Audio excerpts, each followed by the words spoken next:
Smile society సేవలు అభినందనీయమని municipal chairman Jogu Premender అన్నారు. ఇక వివేకానంద జయంతి సందర్భంగా స్మైల్ సొసైటీ ఆధ్వర్యంలో రిమ్స్ ఆసుపత్రిలో నిర్వహించిన మెగా రక్తదాన శిబిరాన్ని ఆయన ప్రారంభించారు. యువతకు మార్గదర్శి స్వామి వివేకానందని ఆయన అడుగుజాడల్లో నడవాలని పిలుపునిచ్చారు. అంతకుముందు వివేకానంద చిత్రపటానికి పూలమాల వేసి నివాళులర్పించారు. దాదాపుగా 50 మంది యువకులు స్వచ్ఛందంగా రక్తదానం చేయగా వారిని అభినందించారు. రానున్న రోజుల్లో మరిన్ని కార్యక్రమాలు ప్రతి మనిషిలో కూడా భగవంతుని చూడమని స్వామి వివేకానంద గారు చెప్పడం జరిగింది. మరి మనుషులకి నరుడు నారాయణుడు ఉన్నటువంటి నచ్చినటువంటి మనుషులు ఉంటారో వారికి సేవ చేసిన ఆ భగవంతునికి సేవ చేసినట్టు.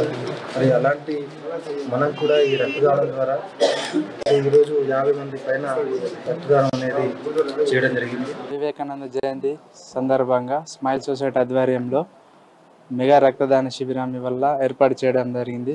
దీనికి యువకులు అధిక సంఖ్యలో వచ్చారు. రక్తదాన శిబిరాన్ని విజయవంతంగా భారీగా వచ్చి విజయవంతం చేసింది.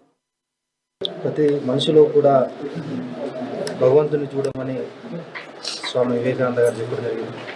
మరి మనుషులకి నరుడు నారాయణుడు ఉన్నటువంటి నచ్చినటువంటి మనుషులు ఉంటారో వారికి సేవ చేసిన ఆ భగవంతునికి సేవ చేసినట్టు. మరి అలాంటి మనం కూడా ఈ రక్తదానం ద్వారా ఈరోజు 50 మంది పైన రక్తదానం అనేది చేయడం జరిగింది. వివేకానంద జయంతి సందర్భంగా స్మైల్ సొసైటీ ఆధ్వర్యంలో మెగా రక్తదాన శిబిరాన్ని వల్ల ఏర్పాటు చేయడం జరిగింది. దీనికి యువకులు అధిక సంఖ్యలో వచ్చారు.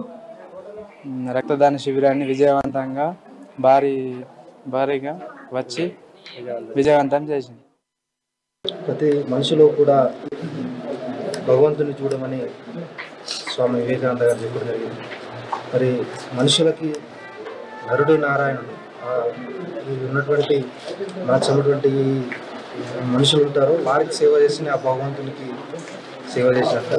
మరి అలాంటి మనం కూడా ఈ రక్తదానం ద్వారా ఈరోజు 50 మంది పైన రక్తదానం అనేది చేయడం జరిగింది. వివేకానంద జయంతి సందర్భంగా స్మైల్